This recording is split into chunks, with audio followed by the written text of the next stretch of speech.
Welcome back to another episode of Wiltfong's Whiparound. It's Thursday, July 28th. We're recording around 3 p.m. Eastern. We're happy you're joining us to talk about the latest happenings regarding college football recruiting. Big thanks to the producers, Chris Belcher and Jason Dieter in the studio, working hard behind the scenes. We have a mic coming for Chris in the near future. Can't wait for y'all to get to know him. Big weekend for our guy, Chris. SummerSlam is on this weekend. He's got two wrestling podcasts out there. So if you're into that, look for Chris Belcher's wrestling podcasts all over the internet. They're probably easy to find. Of course, Trey Scott, we thank him for his creative influences. And thanks for being on the 24/7 Sports platforms. If you haven't liked our YouTube page already, please smash that like button. Summer is over. Summer is almost over, guys. And hell, I see friends on social media, on Facebook, Instagram, posting the first day of school for their kids in elementary school. I say that's too damn early. No school should start before Labor Day. Regardless, that means prospects are making their college decisions at a rapid rate so they can lock in their college decisions before their senior seasons and focus on the task at hand this fall. We'll see what happens in November leading up to December 21 in the early signing period. What a horrendous date for the early signing period, by the way. Should be the 14th, not the 21st. But we can complain about that down the road. And we'll see who has buyer's remorse between November and December 21st come after the season. But the commitments are flying in, and it's going to be another big recruiting weekend this weekend. That starts tonight because Thursday, in my opinion, is part of the weekend. You got the Kissimmee. Is it Kissimmee guys? Osceola, Florida teammates John Walker, top 247 defensive lineman, Derek LeBlanc, top 247 defensive lineman, and Jakeem Jackson, top 247 defensive back, making their college decisions. I like UCF for Walker, like Oklahoma for LeBlanc. They have the number 8 recruiting class in the country. And I like Florida for Jackson. The Gators could be big movers here this weekend. We talked about all of that on Tuesday's show. If you didn't catch that, go watch that one right now, then come back and watch this one. But I want to circle back to Aiden Mizell, who's committing on Friday on the 24/7 Sports YouTube page. So make sure it's in the same area. You'll find it tomorrow. Mizell, he turned 47 receptions into 1,003 yards, 18 touchdowns as a junior. It was a breakout year for the speedster, 10.6 speed in the 100-meter dash. Florida's at number 23 in the recruiting rankings. I think they could be in the top 15 at the end of the weekend, and Mizell would be a big part of that. He would become the jewel of the class, or one of the jewels of the class for Florida if he jumps in the boat, which my crystal ball says that he will. And when Billy Napier and this new staff arrived in Gainesville, Chris and Jason, one of the biggest priorities for them was getting more playmakers at wide receiver, and they tried to do it in the portal. They tried to do it at the end of the 2022 cycle. And look, we know Coach Napier, he's a receivers coach at heart, and we know he's going to be very hands-on with that unit in Gainesville. And I think that's part of the attraction. But they also see it as a big area of need, and they're really addressing it this cycle. If they can add Mizell to what's already in the fold, Eugene Wilson, the third, 62 receptions, 925 yards, 7 touchdowns as a junior. He's one of the best two-way players in the state. Also picked off 4 passes and broke up 5 more. But he's a dynamic, shifty, elusive slot guy that I think that they envision getting real creative with on the next level. And then they have Creed Whitmore committed. He's a 10.8 guy in the 100-meter dash. He's a local kid that comes from great pedigree. Dad played football at UCF. Mom played volleyball for the Gators. He had an outstanding junior year. He plays quarterback, over 2,000 yards passing, almost 1,000 yards rushing, accounted for 33 touchdowns. He is an exciting player with the ball in his hands. Like I said, he can really run. Mizell can run. Eugene Wilson is that silky smooth, elusive, can't stick to him guy. That's a hell of a run there at receiver. That would be one of the best receiving corps coming into any SEC program if they're able to get that. And they're not going to be done. They're going to be all in on guys like Andy Jean after that. As again, receiver is a major position of need as they try and kind of change the body type that they recruited. Dan Mullen was into those more ferocious 6'2", 210-pound guys, which is cool. But I think under this new Florida staff, they're looking for guys that look more like Devontae Smith or Amari Cooper that are in that mold. But that might not be the only fireworks for Florida. you're going to want to stay tuned to our Florida site all weekend because they may get more commits than that. I think there's some other guys that are potentially close. Big recruiting weekend too. Friday Night Lights. My colleague Andrew Ivins is going to be there, national recruiting analyst. He's going to be hanging out there with our Florida staff. But they got guys coming in this weekend like five-star defensive lineman James Smith, Quay Rusaw, five-star cornerback Cormani McClain is expected. Top 247 defensive lineman Kelby Collins from Alabama will be there. They're all in on a guy like Cameron James, a priority defensive line recruit from in-state. Tyree Adams is an offensive lineman that's highly coveted in SEC country. So Florida, one of the most exciting teams to follow on the recruiting trail this weekend from a commitment standpoint. From a visitor standpoint, I left out five-star edge rusher Samuel Mpemba is going to be there also. And perhaps there'll be more fireworks than the three guys that are being forecasted to the Gators right now. South Carolina, Jason and Chris, is going to be another program to keep an eye on this weekend, as three of their top targets are slated to make their college decisions in four-star offensive lineman Olawutasin Babalati. And I may have messed up his name a little bit, but you can't mess up his nickname, boys.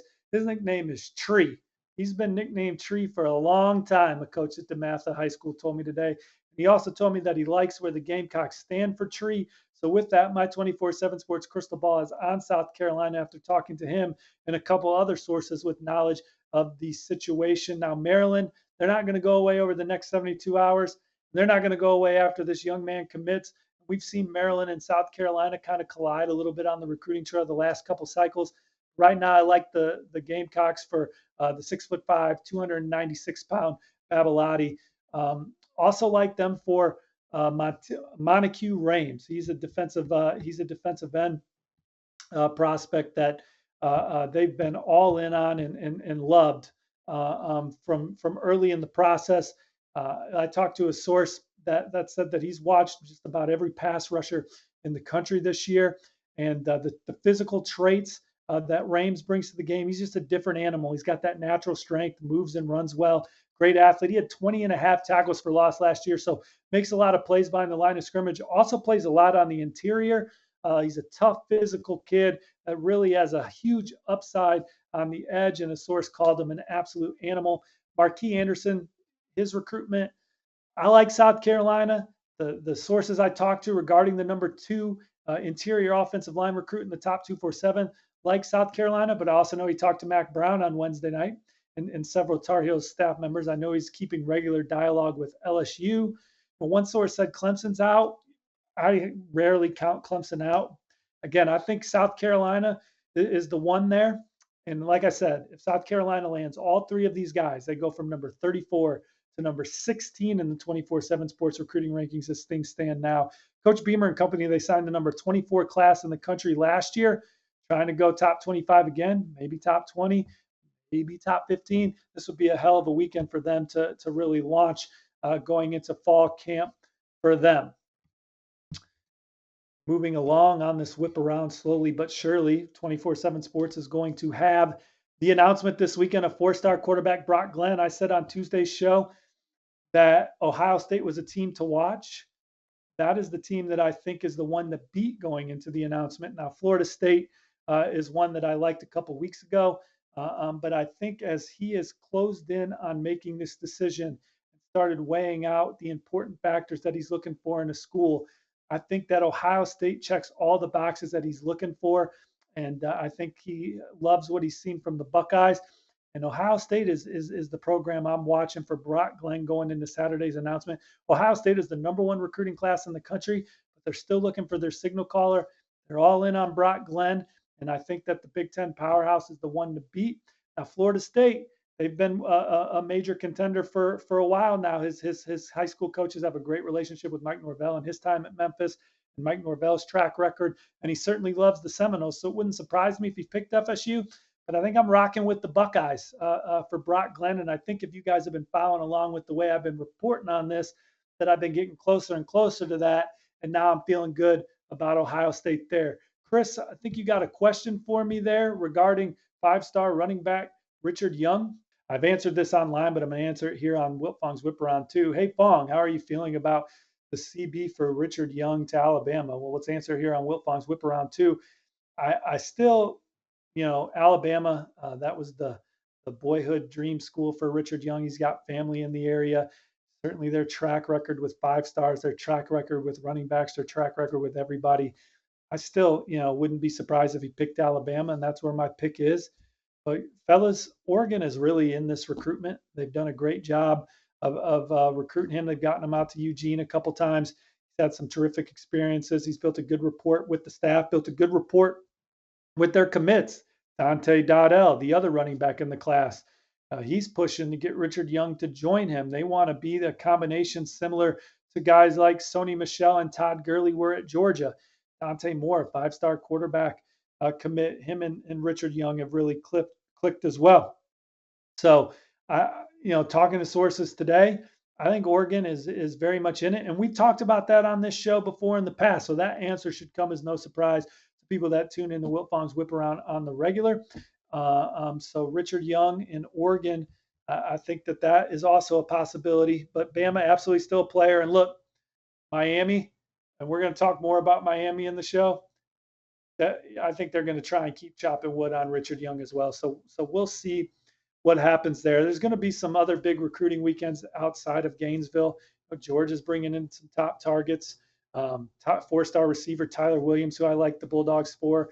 Monroe Freeling might be their top offensive line recruit still on the board. Top 247 defensive lineman Xavier McLeod, among others. Texas A&M, it's their pool party.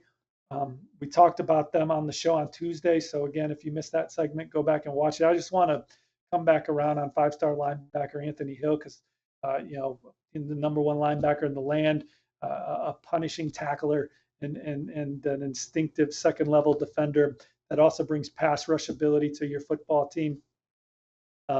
Looking at Texas and Texas A&M down the stretch, I really like A&M's position. I think a decision could be coming in the very near future. This pool party visit could be a big one for Texas A&M and Anthony Hill. Saturday Night Live's happening at Oregon. I've been out to Saturday Night Live at Oregon. It's a great atmosphere inside Autzen Stadium. They're going to have Ducks fans in there. There'll be a lot of juice and energy with Dan Lanning and that new staff there. Amari Washington, among others, is going to be there. I have Oregon crystal balled for Amari Washington, the 4-star defensive lineman out of the state of Arizona. LSU has top targets coming in. Texas has top targets coming in. And maybe one of the biggest visits of the weekend happening, boys, is 5-star defensive lineman Keon Keeley, the number 1 edge rusher in the top 247. He's been committed to Notre Dame's number 2 ranked class for a long time. I think the Irish number 2 still. I know there's been a lot of competition up there. Alabama's. Yep. Thank you, Chris. Chris said yes, they are, but you couldn't hear him on the mic, but we're not going to edit that part out. Keon Keeley back at Alabama. He's already visited there as a Notre Dame recruit, so it's no surprise. It's no secret he's got great interest in the Crimson Tide. Talking to some people around South Bend, I think that they feel good about Keon remaining in the class. And he is definitely a Notre Dame kid that loves the Irish for all the right reasons. But anytime you got Alabama in the mix, it's definitely cause for concern, in my opinion, especially if it's multiple visits. And talking to Keon in the past, after one of his last Alabama visits, I know he had a great time and talked about coming back. So here he is again in Tuscaloosa as he continues to dot his I's, cross his T's on his recruitment. But what an electric pass rusher there on the edge. Just a terrifying force out there for quarterbacks, and easy to see why Alabama is pushing hard for him. And Alabama, like we said on Tuesday's show, they have a chance to finish with the number 1 class in the country. And so does Miami, boys. We're going to end the show with the Hurricanes. Miami has the number 8 recruiting class in the country. Just had another big recruiting win. Malik Bryant is in the fold for the Hurricanes. That gives them now 5 top 100 recruits when looking at the 24/7 Sports Composite recruiting rankings. And Malik Bryant, 6'2", 235 pounds. He's been one of the standouts on IMG's defense for the last 2 years. People are like, there's question marks on what position Malik Bryant's going to play on the next level. I think he's going to be that punishing, pushback tackler in between the B gaps for Miami at the linebacker position. Kind of like what I said there about Anthony Hill. He's going to be a guy that can bring you some pass rush ability from the second level. But I just think being that sound tackler in between the B gaps behind the defensive lineman that they're trying to recruit at Miami. That's where I envision him making a major impact. And that was a big recruiting win for Miami. Like I said, number 8 recruiting class in the country. They're in on some big names moving forward. Pass rushers. We talked about Mpemba. He's visiting Florida this weekend, but Miami's way in there. Damon Wilson is one of the more coveted edge rushers in the country. I think Miami's a major player there. Miami's a 24/7 Sports crystal ball favorite for Ruben Bain. Now Alabama's in there. Offensive line's always going to be a major position of emphasis for Mario Cristobal. Their class right now is headlined by the number 1 offensive tackle in the land, Francis Mauigoa. Samson Okunlola is out there for another 5-star position. Tommy Kinsler's committing tonight. I like Miami in that one. A former Florida commit. Connor Lew's a center prospect that's absolutely coveted in Coral Gables. And I think even though Auburn's got some crystal ball traction there, that Miami's a team to watch. Miami's a team to watch for a couple coveted DBs. Damari Brown, they love at corner. Jalen Bonzu, they love at safety. Christopher Johnson's a 4-star running back that they probably sit well with. And we know that Miami's going to fight till the end. And everyone and anyone, 5-star cornerback Cormani McClain has Miami on his short list. They're in the top 3 there. Like I said about Richard Young, I think that they'll go hard there. Mario Cristobal and company, they're going to go hard till people stop picking up the phone. They're going to have some surprises down the stretch like they did in that 2021 cycle when they went out there and beat Florida at the buzzer for running back Trevante Citizen. We know they're going to have some surprises at the end. They're fun to follow now. They're a team to watch all the way to the end. Maybe the Hurricanes are atop the 24/7 Sports recruiting standings at the end of the process. Thank you guys for tuning in to another episode of Wiltfong's Whiparound. We'll be back next Tuesday. We're going to do it live as well, and I'll be in studio in Nashville for that. So looking forward to getting up with Chris and Jason and talking to you guys again, breaking down the recruiting happenings. And I think there's going to be a lot of action. So stay tuned to 24/7 Sports from now till then. Have a good weekend.